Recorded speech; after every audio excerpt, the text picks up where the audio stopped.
Səs elə, Gəncə.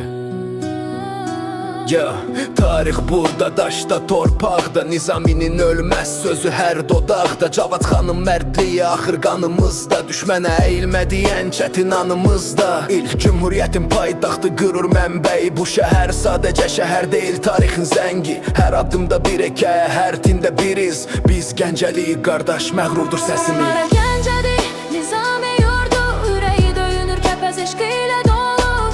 Gəncəliyəm, Gəncəli bu bizim qürur. Adımız dastan yazıb tarixlərdə durur. Bura Gəncədir, qəlbimiz birdir, mərdliyi, birliyi ruhumuza hopubdu.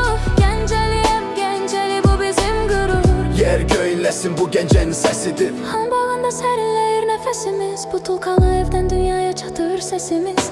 İmamzadəyə üz tutar ərdə qalan, Gəncə çayıdır dərdimizi, sirrimizi alan. Şah Abbasdan yadigar qalan o möhtəşəm məscid. Hər daşında bir dua, hər daşında bir ümid. Göy gözəlliyi, maral göl əfsanə, Gəncə ləhcəsi başqadır, gəlməz heç bir bəhanə.